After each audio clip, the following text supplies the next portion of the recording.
ഇപ്പൊ ഞാനും പല ക്രിയേറ്റർമാരുടെയും വീഡിയോസ് കണ്ടിട്ട് ഞാനും പ്രൊഡക്ട്സ് വാങ്ങിക്കാറുണ്ട്. ആ. ഞാനും ഗ്ലൂട്ടാത്തയോണിന്റെ ടാബ്ലറ്റ്സ് വാങ്ങിച്ചിട്ടുണ്ട്, കഴിച്ചിട്ടുണ്ട്. ചിലതിന് റിസൾട്ട് വന്നിട്ടുണ്ട്, ചിലതിന് വന്നിട്ടില്ല. അതിപ്പോ എല്ലാരും അവരും ഒരു ക്ലൂ കൊടുക്കുന്നുണ്ട്. പല ആൾക്കാരുടെ ബോഡി പല ടൈപ്പിലാണ്. അപ്പം അതിലങ്ങ് നിങ്ങൾക്ക് ഓക്കെ, ഒരാളുടെ വീഡിയോ കണ്ടിട്ട് നിങ്ങൾ ഇൻഫ്ലുവൻസ് ആകുന്നുണ്ട്, ആ ചെയ്യുന്ന ആളുടെ മാത്രം കുറ്റമല്ല. നിങ്ങളത് വാങ്ങിക്കുന്നതിനേക്കാൾ നിങ്ങൾ വാങ്ങിച്ചേ തീരുമെന്ന് ആരും പറയുന്നില്ലല്ലോ. നിങ്ങൾ വാങ്ങിക്കുന്നതിനെക്കാട്ടും നിങ്ങൾക്ക് ഓക്കെ ആണോ ഇല്ലയോ എന്ന് ഒന്ന് സ്റ്റഡി ചെയ്തിട്ട് വാങ്ങും, അത്രേ ഉള്ളൂ. അപ്പം നമ്മൾ അങ്ങനത്തെ സാധനങ്ങൾ ഈ ചില കോസ്മെറ്റിക്സ് നമ്മള് ഒക്കെ നമ്മൾ പ്രൊമോട്ട് ചെയ്യാറുണ്ട്. ചെയ്യാറുണ്ട്. നിങ്ങൾ അത് സ്വയം ടെസ്റ്റ് ചെയ്ത് നോക്കുകയും ചെയ്യും. നമ്മൾ യൂസ് ഞാനത് ചെയ്യും, യൂസ് ചെയ്യാറുണ്ട്. എല്ലാം യൂസ് ചെയ്യും. യെസ്. ഞാൻ പറഞ്ഞില്ലേ എന്നിട്ട് അല്ലെങ്കിൽ പണി എന്റെ കിട്ടിയിട്ടുണ്ടോ? റൂമിൽ ഇല്ല. ആ. ഞാൻ പ്രൊമോട്ട് ചെയ്ത ഒരു പ്രോഡക്ട്സും എനിക്ക് ഇതുവരെ പണി തന്നിട്ടില്ല. സ്വയം ഉപയോഗിക്കുമ്പോഴും പണി കിട്ടിയിട്ടില്ല. ഇല്ല, സ്വയം ഉപയോഗിക്കുമ്പോഴും എനിക്ക് പണി കിട്ടില്ല. എനിക്ക് തോന്നുന്നു ഒരു ബ്രാൻഡ്, ഞാൻ പറയുന്നില്ല ഏതാ ബ്രാൻഡ് എന്ന്. എനിക്ക് കൊളാബിനാണ് എനിക്ക് ആദ്യമായിട്ട് ഒരു ഫേസ് വാഷ് എനിക്കൊന്ന് 2 വർഷം മുന്നേ അയച്ചു തരുന്നത്. അന്ന് ഞാൻ ട്രൈ ചെയ്തതാ. ഇപ്പോഴും ഞാൻ ആ ബ്രാൻഡാണ് യൂസ് ചെയ്യുന്നത്. കാരണം എനിക്കത് വർക്കായി. ഞാൻ ഇപ്പോഴും ആൾക്കാരുടെ അടുത്ത് ആരെ കണ്ടാലും ഞാൻ പറയും അതൊന്ന് ട്രൈ ചെയ്ത് നോക്കും. കാരണം എൻ്റെ ഫേസിലൊക്കെ ഭയങ്കര പിമ്പിൾസ് ഒക്കെ ഉണ്ടായിരുന്നതാ. ഞാൻ എത്ര പ്രോഡക്ട്സ് യൂസ് ചെയ്യുന്നുണ്ട്, എനിക്ക് അങ്ങനത്തെ ഒരു ഇഷ്യൂ വന്നില്ല. പിന്നെ അഗെയിൻ നമ്മൾ ടേക്ക് കെയർ ചെയ്യണം നമ്മളുടെ സ്കിന്ന്. വെറുതെ പ്രോഡക്ട്സ് മാത്രം ഇട്ടുകൊണ്ട് കാര്യമില്ല. നമ്മൾ ഇൻടേക്ക് ശരിയാക്കണം, അതിന് കെയർ കൊടുക്കണം നന്നായിട്ട് നമ്മളുടെ സ്കിന്നിന്. അപ്പോഴൊക്കെ നമ്മുടെ സ്കിന്ന് നന്നായി ഇരിക്കുള്ളൂ. ഇപ്പൊ ഈ സൗന്ദര്യമുള്ള ഒരാളാവുമ്പോഴേ ഈ പറഞ്ഞ പോലെ ആളുകൾക്ക് നമ്മളോട് വലിയ ഇഷ്ടം ഉണ്ടാവും, ഭയങ്കര കൗതുകം ഉണ്ടാവും. നമ്മളെന്താ ചെയ്യുന്നത്, നമ്മളോട് കൂട്ടുകൂടാൻ ഭയങ്കര ആഗ്രഹം ഉണ്ടാവും, നമ്മളോട് ഭയങ്കരമായിട്ട് പ്രണയം ഉണ്ടാവും ആളുകൾക്ക്. ഈ പറഞ്ഞ നിങ്ങളുടെ പുറത്ത് മാത്രമേ കാണുന്നുള്ളൂ. ഇതിനെങ്ങനെ ഡീൽ ചെയ്യുന്നത്? സൗന്ദര്യം എന്ന് പറയുന്നത് ആക്ച്വലി എന്താണ് അതിന്റെ ഒരു മെഷർമെന്റ് എനിക്കറിയില്ല.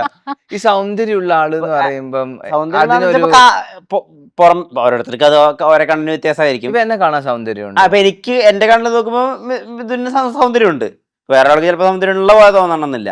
അതെ, അത് സബ്ജക്റ്റീവ് ആണ്, അത് സബ്ജക്റ്റീവ് ആണ്. അതെ, അപ്പം സൗന്ദര്യം എന്ന് വേണ്ട, പറയുന്നത് സൗന്ദര്യം എന്നുള്ളത് നമുക്ക് കട്ട് ചെയ്ത് കളയാം.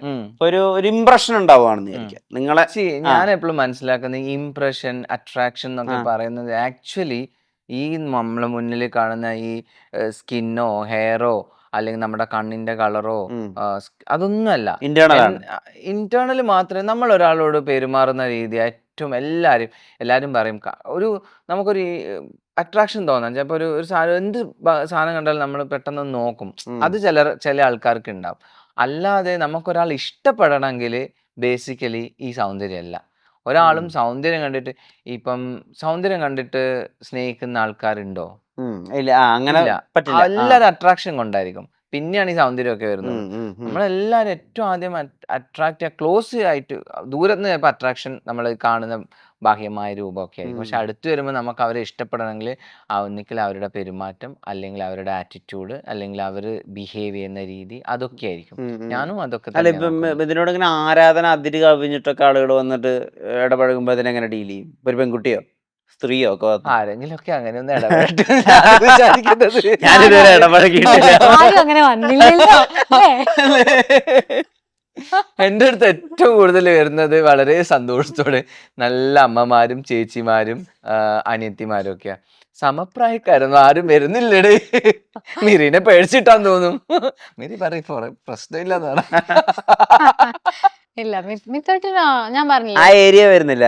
എനിക്ക് തോന്നുന്നു ആര് വന്നാലും മിത്തുവേട്ടൻ അവരെ വളരെ കംഫർട്ട് ആക്കി സിസ്റ്ററോ ബ്രദറോ ആക്കി കളയും. ഞാൻ ആക്കുന്നില്ല, ഓട്ടോമാറ്റിക്കലി ആയി പോകുന്നത് അത്. അല്ല, മിത്തുവേട്ടൻ ആരും മിത്തുവേട്ടാന്നേ വിളിക്കുള്ളൂ. അപ്പൊ മിത്തുവേട്ടൻ ഞാൻ അത്രക്ക് വലിയ ആളാണോ? കാരണം ചിലപ്പോ നമ്മള് കാണുമ്പോ കുറച്ച് പ്രായമുള്ള ആളുണ്ടാവല്ലോ, അവര് പോലും വന്ന് മിത്തുവേട്ടാന്ന വിളിക്കുക. എല്ലാരും എനിക്കൊന്ന് റെസ്പെക്ട് കൊണ്ടായിരിക്കും. അത് മാത്രമല്ല, എനിക്കൊന്നും ഫീമെയിൽസ് ഭയങ്കര കംഫർട്ടായിട്ട് എൻ്റെ അടുത്ത് വരുമ്പോ ഒക്കെ സംസാരിക്കുമ്പോഴായിരുന്നു. ഈവൻ നമ്മുടെ ഫ്രണ്ട് സർക്കിളിൽ പോലും കുറേ എൻ്റെ ഫ്രണ്ട്സുമാരുണ്ട്. അവരെല്ലാരും പ്രശ്നങ്ങളൊക്കെ സോൾവ് ചെയ്യാൻ എന്നെ വിളിക്കും. മിത്തുവേട്ടാ ഇങ്ങനെ ഒരു പ്രശ്നമുണ്ട്, ഒന്ന് പറഞ്ഞ് മനസ്സിലാക്കൂ.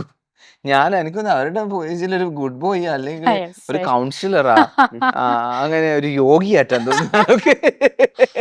സോഷ്യൽ മീഡിയയിൽ വന്നതിന് ശേഷമുള്ള ബാക്ക്ലാഷും കൂടി ഉണ്ടല്ലോ. ഈ സെലിബ്രിറ്റി ആകുമ്പോൾ പബ്ലിക് പ്രോപ്പർട്ടി എന്നുള്ള രീതിയിൽ അവർ പലപ്പോഴും പരിഗണിക്കണേ. നിങ്ങളുടെ എന്തും പറയാം, നിങ്ങളോട് എന്തും കാണിക്കാം. അപ്പോൾ കുറേ നേരം നിങ്ങളുടെ പെറ്റ് ഡോഗുമായിട്ടുള്ള വീഡിയോ നിങ്ങൾ പ്രസന്റ് ചെയ്ത് കഴിഞ്ഞാൽ കുട്ടിയെ നോക്കുന്ന പട്ടിയെ നോക്കുന്ന അത്ര പോലും കുട്ടിയെ നോക്കുന്നില്ല എന്നുള്ള രീതിയിലുള്ള കമൻറ്റുകൾ. ഇത് പറയുന്ന ആളുകൾക്ക് ഫണ്ണായിരിക്കും. പക്ഷെ ഇപ്പോൾ നിങ്ങളത് ആ രീതിയിൽ എടുക്കുകയാണെങ്കിൽ കുഴപ്പമില്ല. അല്ലാതെ ഒരേ രീതിയിൽ പെറ്റ് ഡോഗിനെയും മകനെയും ഉപമിച്ച് പറയുമ്പോൾ ഭയങ്കര വിഷമം ഉണ്ടാകുന്ന ആളുകളുണ്ടാവും ചിലപ്പോൾ. ഇങ്ങനത്തെ കമൻസ് ഒക്കെ ഒരു ബുദ്ധിമുട്ടുണ്ടാക്കില്ലേ? ഒരു വിഷമം ഉണ്ടാക്കിയിട്ടില്ലേ? സി നമ്മൾ എത്ര സ്ട്രോങ് ആണെന്ന് പറഞ്ഞാലും എത്ര പോസിറ്റീവായെന്ന് പറഞ്ഞാലും ചില മൊമെന്റ്സ് ഉണ്ടാവും. നമ്മുടെ ഇപ്പം ഫീമെയിൽസിനായാലും മെയിൽസിനായാലും നമ്മുടെ ശരീരത്തിൽ ഒരുപാട് ഹോർമോൺസ് ഉള്ളതാണ്. അതിന് ഏറ്റക്കുറച്ചിലുകളും ഉണ്ടാവും. സ്പെഷ്യലി ഫീമെയിൽസിൻ്റെ കാര്യം അവരുടെ മന്ത്ലി സൈക്കിൾ വരുമ്പോൾ അവർ ഭയങ്കര ലോ ആവും. അവരുടെ ഹോർമോണൽ ഇംബാലൻസ് ഉണ്ടാവും. അവർക്ക് വരുന്ന മാനസിക പ്രശ്നങ്ങൾ. അതേപോലെ തന്നെ നമുക്കും ചില സമയങ്ങളിൽ അവർക്ക് മന്ത്ലി വരുന്നതാണ്. എനിക്കൊന്ന് ജെൻസിൻ്റെ ഹോർമോൺ എടുത്താണെങ്കിൽ എവറി ഡേ ഫ്ലക്ച്വേഷൻ ഉണ്ടാകുന്ന ഏറ്റവും കൂടുതൽ ഉണ്ടാകുന്നത് ജെൻസിനാണ്. അത് ആരും സംസാരിക്കാത്ത ഒരു കാര്യമാണ് actually. Stress, job stress, salary, അത് ഇത്, ഫാമിലി, അങ്ങനത്തെ കുറേ കാര്യങ്ങൾ വരുമ്പം. പക്ഷെ നമ്മൾ പെട്ടെന്ന് റീകവറായി നെക്സ്റ്റിലേക്ക് പോകുന്നു അങ്ങനത്തെ.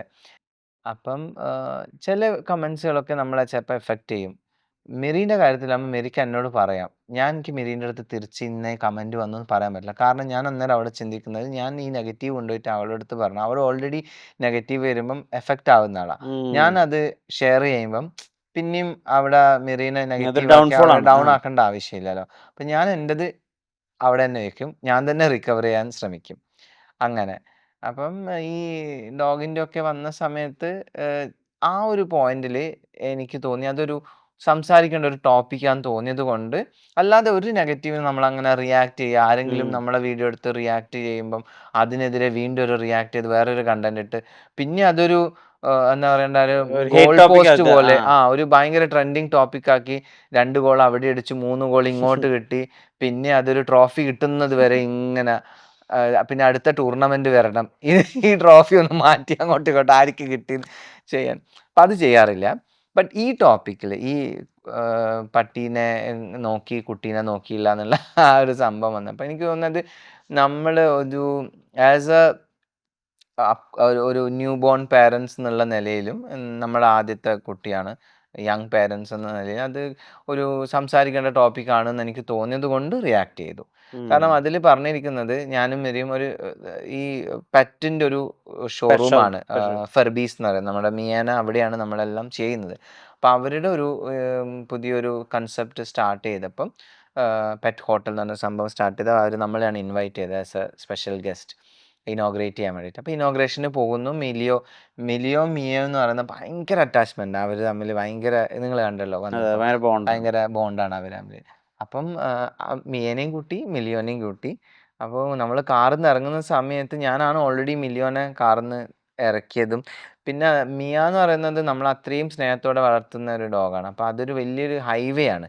മിയനെ നമ്മൾ നിലത്ത് വിട്ട് കഴിഞ്ഞാൽ അതിന് സ്ഥലങ്ങളും കാര്യങ്ങളും ഒന്നുമല്ല. എവിടെയും ഓടിപ്പോയി കഴിഞ്ഞാൽ നമ്മൾ അത്രയും സ്നേഹത്തോടെ വളർത്തുന്ന പട്ടിക്കുട്ടിക്ക് എന്തെങ്കിലും പറ്റിക്കഴിഞ്ഞാൽ അത് അതൊരു പെറ്റ് ലവറിനും ഒരു പെറ്റ് പേരൻറ്റിനും മാത്രമേ അതിൻ്റെ ഒരു പെയിന് മനസ്സിലാവുള്ളൂ. അല്ലാത്തൊക്കെ മനസ്സിലാവില്ല. എൻ്റെ കുട്ടിക്ക് ബുദ്ധിയുണ്ട്. 4 വയസ്സായി. അവനറിയാം എവിടം വരെ പോകാൻ പറ്റും, നടന്ന് റോഡുമ്മ പോകണോ ഇങ്ങോട്ട് പോകണോ അത് നമ്മൾ പഠിപ്പിച്ച് കൊടുത്തിട്ടുണ്ട്. എവിടേക്ക് നടക്കണം, ആരടുത്ത് പോകണം, ആരോട് സംസാരിക്കണം. അപ്പം മിയനെ നമ്മൾ കയ്യിലെടുത്തു. ഇല്ലെങ്കിൽ റോഡിൽ പോകും ഉറപ്പായിട്ടും പാനിക്കാകും. അതുകൊണ്ട് എടുത്തു. മില്ലിയ ഒന്ന് നടക്കുമ്പം ഒന്ന് ജസ്റ്റ് ഒന്ന് ബാലൻസ് തെറ്റിപ്പോയി അല്ലേ മിരി? ബാലൻസ് തെറ്റിയതേ ഉള്ളൂ, വീണിട്ടില്ല. ബാലൻസ് തെറ്റി ഇങ്ങനെ ഒന്ന് ആകുമ്പോഴത്തേക്കും ഞാനത് ജസ്റ്റ് ഈ ഒരു കണ്ണിലൂടെ കണ്ടായിരുന്നു. ഞാൻ മൈൻഡ് ചെയ്തിട്ടില്ല. കാരണം അത് ആവശ്യമില്ല. മിലിയോന് വീണെടുത്തുനിന്ന് എണീക്കാനുള്ള പവർ അവനുണ്ട്. എന്തെങ്കിലും മേജർ ഒരു ഫോളോ തട്ടിമുട്ടി കാല് മുറിയാണെങ്കിൽ ഡെഫിനറ്റ്ലി നമ്മളത് എടുത്ത് അത് അഡ്രസ്സ് ചെയ്യണം. അതിന് വേണ്ട കാര്യങ്ങൾ അത് ചെയ്തില്ല. അവൻ കാറിൽ നിന്ന് ഇറങ്ങിയോടെ നമ്മുടെ ക്യാമറ ടീമിനെ അവിടെ കണ്ട് ആ എക്സൈറ്റ്മെൻറ്റ് അവൻ അങ്ങോട്ടേക്ക് മൂവ് ചെയ്തപ്പോൾ ജസ്റ്റ് ഒന്ന് സ്കിഡായി, അത്രയേ ഉള്ളൂ. അപ്പം ഞാൻ പറയുന്നത് ഈ കുട്ടികളെയൊക്കെ നമ്മൾ അങ്ങനെ വളർത്തണം. അല്ലാതെ ഒരു പ്രാവശ്യം ഒന്ന് ചെറുങ്ങനെ ആളെ വീഴുമ്പോഴത്തേക്ക് ഓടിപ്പോയി പൊന്നാരേ മുത്താരേ കണ്ണാന്നൊക്കെ വിളിച്ച് എടുത്ത് വാരി പൊക്കി ഒരു സ്നേഹം ഒരു പാമ്പറിങ് ഒക്കെ കൊടുത്തു കഴിഞ്ഞാൽ നാളെ അവൻ സ്കൂളിൽ പോകേണ്ട കുട്ടിയാണ്.